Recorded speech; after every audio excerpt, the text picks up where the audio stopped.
Hello friends, வணக்கம். Welcome to Devi's nature world. இன்றைக்கி நம்ம பார்க்க போகிறது Christmas special recipe plum cake. ஃப்ரெஷ்ஷான ஆரஞ்சு ஜூஸில் ட்ரை ஃப்ரூட்ஸ் எல்லாம் ஊற வச்சு கேரமலைஸ் ரெடி பண்ணி நிறைய ஸ்பைசஸ் எல்லாம் சேர்த்து பண்ணுற இந்த ப்ளம் கேக் ரொம்ப சாஃப்டாக டெலிசியஸாக இருக்கும். வாங்க இப்போ எப்படி செய்கிறதுன்னு பார்க்கலாம். ப்ளம் கேக் பண்ணுறதுக்கு ஃபஸ்ட்டு ட்ரை ஃப்ரூட்ஸ் எல்லாம் ஆரஞ்சு ஜூஸில் ஊற வைக்கணும். 1 கப் அளவுக்கு ட்ரை ஃப்ரூட்ஸ் எல்லாம் அளந்து எடுத்துக்க போகிறேன். நான் மிக்ஸ்டு பெர்ரிஸ் எடுத்துருக்கிறேன். கிரான்பெர்ரிஸ், செர்ரிஸ், ப்ளூபெர்ரிஸ் எல்லாம் சேர்ந்து இருக்குது. இந்த பேக்கெட்ஸ் அமெரிக்காவில் ஆல்டிங்கிற ஒரு ஸ்டோர் இருக்குது, அங்கே தான் இதை வாங்கியிருந்தேன். இதில் இருந்து ஒரு 1/4 கப் எடுத்துக்கிறேன். அடுத்ததாக ரெய்சின்ஸ், கிறிஸ்மஸ் பழம் 1/4 கப், சாப்டு டேட்ஸ் 1/4 கப். உங்ககிட்ட ஃப்ரெஷ்ஷான பேரிச்சம்பழம் இருந்தாலும் அதை சேர்த்துக்கலாம். Duty Frooti 1/4 cup. Duty Frooti இங்கே இந்தியன் ஸ்டோரில் வாங்கியிருந்தேன். எனக்கு எல்லோ கலர் தான் கிடச்சிது. உங்களுக்கு கலர்ஃபுல்லாக கிடச்சாலும் நீங்கள் யூஸ் பண்ணிக்கோங்க. ட்ரை ஃப்ரூட்ஸ் மொத்தமாக 1 கப்புக்கு நான் அளந்து எடுத்துருக்கிறேன். உங்களுக்கு பிடிச்சமான எந்த ட்ரை ஃப்ரூட்ஸ்னாலும் யூஸ் பண்ணிக்கலாம். ட்ரை ஃப்ரூட்ஸ் ஊற வைக்கிறதுக்கு ஃப்ரெஷ்ஷான ஆரஞ்சு பழ ஜூஸ் எடுத்துக்க போகிறேன். ஜூஸ் எடுக்கிறதுக்கு முன்னாடி பழத்தை நல்லா கழுவிட்டு அதோட தோலை மட்டும் கொஞ்சமாக 1 ஸ்பூன் இருக்கிற அளவுக்கு துருவி எடுத்துக்கலாம். இப்போ ஃப்ரெஷ்ஷான ஆரஞ்சு பழ ஜூஸ் எடுத்துக்கிறேன். நீங்கள் கடையில் வாங்குகிற ஆரஞ்சு பழ ஜூஸ்னாலும் யூஸ் பண்ணிக்கலாம். ஆரஞ்சு ஜூஸ் கிட்டத்தட்ட ஒரு 3/4 கப் இருக்குது. அடுத்ததாக ஒரு பேனில் ஏற்கனவே எடுத்து வச்சுருந்த dry fruits 1 cup, orange juice 3/4 cup, orange தோல் 1 teaspoon, mixed fruit jam 1 table spoon. நான் ஸ்ட்ராபெரி ஜாம் சேர்த்துக்கிறேன். இந்த மாதிரி ஃப்ரூட் ஜாம் சேர்க்கும்போது கேக் இன்னுமே டேஸ்ட் ரொம்ப நல்லாயிருக்கும். ஸ்டவ்வை மீடியம் ஃப்ளேமில் ஆன் பண்ணிவிட்டு இதை நல்லா கலந்து கொடுத்துக்கலாம். ஆரஞ்சு ஜூஸ் நல்லா வற்றி வர அளவுக்கு குக் பண்ணிக்கலாம். இப்போ பாருங்கள், ஆரஞ்சு ஜூஸ் எல்லாம் நல்லா வற்றி வந்துடுச்சு. இந்த ஸ்டேஜில் ஸ்டவ்வை ஆஃப் பண்ணிடலாம். இதை ஒரு ஏர்டைட் கண்டெய்னரில் நான் மாற்றிக்கிறேன். இந்த ட்ரை ஃப்ரூட்ஸை நான் 1 நாள் கழித்து தான் யூஸ் பண்ணி கேக் பண்ண போகிறேன். நீங்கள் உடனே செய்கிறதா இருந்தாலும் செஞ்சுக்கலாம். இது நல்லா ஆறட்டும். 1 நாள் கழித்து ஊற வச்சு செய்யும் போது அதோட டேஸ்ட் இன்னுமே நல்லாயிருக்கும். இதை 1 நாள் ஃபுல்லாக நான் ஊற வைக்கிறதுனால இதை மூடி போட்டு நான் ஃப்ரிட்ஜில் ஸ்டோர் பண்ணிக்கிறேன். அடுத்ததாக பேக்கிங் ட்ரே ரெடி பண்ணிடலாம். பட்டர் இல்லைனா கொஞ்சமாக எண்ணெய் ஊற்றி அப்ளை பண்ணிவிட்டு பட்டர் ஷீட் கீழேயும் சைட்லேயும் நம்ம சுற்றி வச்சுக்கலாம். அடுத்ததாக கேரமலைஸ்டு சுகர் ரெடி பண்ணிக்கலாம். பேனை லேசாக சூடு பண்ணிவிட்டு சீனி 1/2 கப் சேர்த்துக்கிறேன். இதில் தண்ணி எதுவும் நம்ம சேர்க்க தேவையில்லை. இது மீடியம் டு லோ ஹீட்டில் வச்சு சுகரு நல்லா மெல்ட் பண்ணிக்கலாம். சுகர் இந்த அளவுக்கு லேசாக உருக ஆரம்பித்த உடனே நம்ம கரண்டியை வச்சு அப்பப்போ கிளறி கொடுத்துடலாம். சுகர் நல்லா மெல்ட் ஆகி லைட் ப்ரௌன் கலர் வர வரைக்கும் நல்லா கிளறி கொடுத்துக்கிட்டே இருக்கணும். இந்த மாதிரி கலர் சேஞ்ச் ஆன உடனே ஸ்டவ்வை லோ ஃப்ளேமில் மாற்றிட்டு நல்லா கொதிக்கிற தண்ணி 1/2 கப் கொஞ்சம் கொஞ்சமாக சேர்த்து நல்லா கிளறி கொடுத்துக்கிட்டே இருக்கணும். ஹாட் வாட்டர் சேர்க்கும் போது மேலே தெறிக்க வாய்ப்பு இருக்குது, அதனால் கவனமாக இருக்கணும். இப்போ ஸ்டவ்வை மீடியம் ஃப்ளேமில் வச்சுட்டு இந்த மாதிரி கிளறி கொடுத்துக்கிட்டே இருங்க. சுகர் உங்களுக்கு இந்த மாதிரி கட்டியானாலும் பரவாயில்ல, அது ஹீட்லேயே உங்களுக்கு நல்லா உருகி வர ஆரம்பிச்சிரும். இது ரொம்ப தண்ணியாக இருக்கக்கூடாது. இது லைட்டாக திக்காகிற அளவுக்கு கொதிக்க வச்சுக்கலாம்.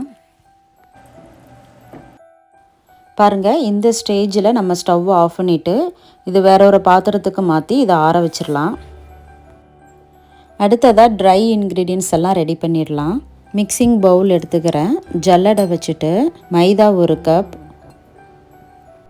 Baking powder 1 teaspoon, baking soda 1/2 teaspoon, உப்பு 1/4 டீஸ்பூன் சேர்த்துட்டு இதை நல்லா ஜலிச்சு எடுத்துக்கலாம். அடுத்ததாக ப்ளம் கேக்குக்கு நல்ல டேஸ்ட் கொடுக்கறதுக்கு ஸ்பைசஸ் எல்லாம் சேர்த்துக்க போகிறோம். பட்டைத்தூள் 1/4 டீஸ்பூன், ஏலக்காய் தூள் 1/8 டீஸ்பூன், சுக்கு பொடி 1/8 டீஸ்பூன், ஜாதிக்காய் பொடி 1/8 டீஸ்பூன், கிராம்புத்தூள் ஒரு 1/8 டீஸ்பூன். இதெல்லாம் சேர்த்துட்டு நல்லா கலந்து விட்டுக்கோங்க. உங்ககிட்ட என்ன ஸ்பைசஸ் இருக்கோ அதை சேர்த்துக்கலாம். அப்படி இல்லைன்னா சீனியோட ஒரு சின்ன துண்டு பட்டை, ஏலக்காய், கிராம்பு எல்லாம் சேர்த்து பொடி பண்ணி அதையும் சேர்த்துக்கலாம். அடுத்ததாக ஏற்கனவே 1 நாள் ஃபுல்லாக ஊற வச்சுருந்த ட்ரை ஃப்ரூட்ஸ் தாங்க இது. இது கூட நம்ம கொஞ்சம் நட்ஸ் எல்லாம் சேர்த்துக்கலாம். முந்திரி பருப்பு 2 டேபிள் ஸ்பூன், பாதாம் 2 டேபிள் ஸ்பூன், பிஸ்தா 2 டேபிள் ஸ்பூன். உங்ககிட்ட என்ன நட்ஸ் இருக்கோ அதை நீங்கள் சேர்த்துக்கலாம். இது கூடவே 2லேருந்து 3 டேபிள் ஸ்பூன் மைதா மாவு கலந்து நல்லா மிக்ஸ் பண்ணி வச்சுக்கோங்க. இதை ஏன் சேர்க்குறோன்னா பேக் பண்ணும் போது நட்ஸ் எல்லாம் அடியில் போகாமல் இருக்கிறதுக்காக தான் அந்த மாவை நம்ம சேர்த்து கலந்து வைக்கிறோம். மாவு சேர்த்து கலந்ததுக்கப்புறமா இது ஓரமாக வச்சுருங்க. அடுத்ததாக வெட் இன்க்ரீடியன்ட்ஸ் எல்லாம் ரெடி பண்ணிக்கலாம். முட்டை 2 ரூம் டெம்பரேச்சரில் இருக்கணும். ஃப்ரிட்ஜில் இருந்துச்சுன்னா ஒரு 2 மணி நேரம் முன்னக்கூட்டியே வெளியில் எடுத்து வச்சுருங்க. வெனிலா எசன்ஸ் 1 டீஸ்பூன் சேர்த்துட்டு இதை நல்லா பீட் பண்ணி எடுத்துக்கலாம்.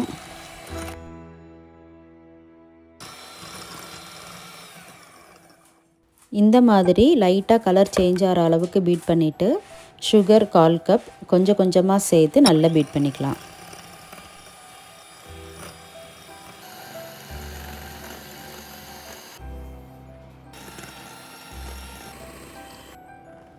அடுத்ததாக எண்ணெய் 1/4 கப் சேர்த்து பீட் பண்ணி எடுத்துக்கலாம்.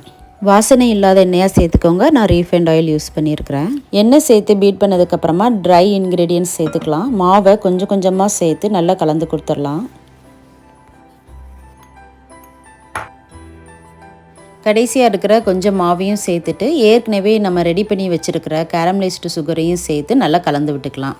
உங்களுக்கு மாவு ரொம்ப கெட்டியாக இருக்குது, கிளற முடியல அப்படின்னா கொஞ்சமாக தண்ணி சேர்த்து கலந்து விட்டுக்கோங்க. மாவு ரொம்ப தண்ணியாக இருக்கக்கூடாது. ப்ளம் கேக்குக்கு கொஞ்சம் கெட்டியாக தான் இருக்கணும். ஸோ அதனால் கொஞ்சமாக தண்ணி சேர்த்துக்கோங்க.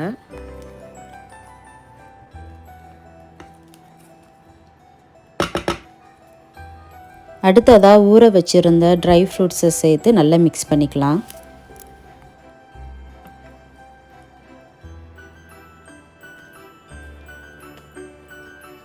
ப்ளம் கேக்குக்கு மாவு ரெடி ஆயிடுச்சு. இதை கேக் பேனில் நான் மாற்றிக்கிறேன். இதை லைட்டாக 2-3 தடவை டேப் பண்ணிக்கலாம். டெக்கரேஷனுக்காக ட்ரை ஃப்ரூட்ஸ் நட்ஸ் எல்லாம் கொஞ்சம் சேர்த்துக்கலாம். இதை பேக் பண்ணுறதுக்கு 325 டிகிரி ஃபாரன்ஹீட் இல்லைனா 160 டிகிரி செல்சியஸ்க்கு அவனை ப்ரீஹீட் பண்ணிடலாம். ப்ரீஹீட் பண்ண அவனில் உள்ளே வச்சுட்டு ஒரு 50 நிமிஷத்துலேருந்து 70 நிமிஷம் வரைக்கும் பேக் பண்ணி எடுத்துக்கலாம். 50 நிமிஷம் கழித்து செக் பண்ணி பாருங்கள். தேவைப்பட்டால் இன்னும் கொஞ்சம் நேரம் வச்சு கூட நீங்கள் பேக் பண்ணி எடுத்துக்கலாம். ப்ளம் கேக் சூப்பராக ரெடி ஆகிடுச்சு. இது மேலே லைட்டாக பட்டர் தடவிக்கிறேன். இது ஆப்ஷனல் தான், வேண்டாம்னா ஸ்கிப் பண்ணிக்கோங்க. கேக் நல்லா ஆறணும். ஆறுனதுக்கப்புறமா கட் பண்ணிக்கலாம். ப்ளம் கேக் நல்லா சூப்பராக பர்ஃபெக்டாக பேக் ஆகிருக்கு.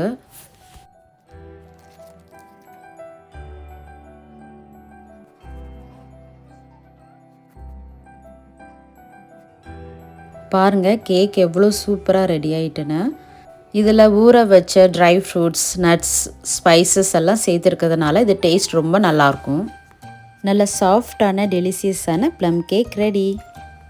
வீடியோ பிடிச்சிருந்தா லைக் பண்ணுங்கள், கமெண்ட் பண்ணுங்கள், உங்கள் ஃப்ரெண்ட்ஸ் அண்ட் ஃபேமிலிக்கு ஷேர் பண்ணி விடுங்க.